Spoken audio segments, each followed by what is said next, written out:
उड़ीसा के एक जंगल में दो बकरियां रहती थीं। वो दोनों एक दूसरे से बहुत नफरत करती थी और जंगल के अलग अलग हिस्सों में घास खाती थीं। उस जंगल में एक नदी भी बहती थी जो बहुत गहरी और लंबी थी और जिसके बीच में एक बहुत ही कम चौड़ा पुल था। इस पुल से एक समय में केवल एक ही जानवर गुजर सकता था। एक दिन दोनों बकरियों के साथ भी कुछ ऐसा ही हुआ। एक दिन घास चरते चरते दोनों बकरियां नदी तक आ पहुंची। ये दोनों नदी पार करके जंगल के दूसरे हिस्से में जाना चाहती थीं।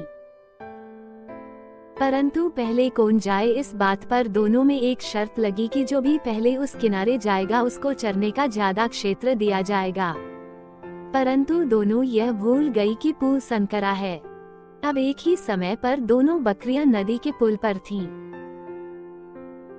पुल की चौड़ाई कम होने के कारण इस पुल से केवल एक ही बकरी एक बार में गुजर सकती थी, लेकिन दोनों में से कोई भी बकरी पीछे हटने को तैयार नहीं थी। इस पर एक बकरी ने कहा, सुनो, मुझे पहले जाने दो, तुम मेरे बाद पुल पार कर लेना। वहीं दूसरी बकरी ने जवाब दिया, नहीं, पहले मुझे पुल पार करने दो, उसके बाद तुम पुल पार कर लेना। यह बोलते बोलते दोनों बकरियां पुल के बीच तक जा पहुंची। दोनों एक दूसरे की बात से सहमत नहीं थीं और दोनों ही अपनी पूरी कोशिश करने लगी नदी के उस पार जाने की। अब बकरियों के बीच तू मैं शुरू हो गई।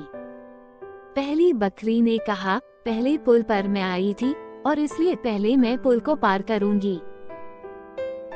तब दूसरी बकरी ने भी तुरंत जवाब दिया, अरे वाह, नहीं नहीं, पहले मैं पुल पर आई थी, इसलिए पहले मैं पुल पार करूंगी। दोनों बकरियां बहुत बहस करने लगी और यह शर्त अब झगड़े में बदलती जा रही थी। इन दोनों बकरियों को बिल्कुल भी याद नहीं रहा कि वो कितने कम चौड़े पुल पर खड़ी हैं। दोनों बकरियां लड़ते लड़ते अचानक से नदी में गिर गईं। नदी का बहाव बहुत तेज था और नदी भी बहुत गहरी थी, जिस कारण दोनों बकरियां उस नदी में बहकर मर गईं।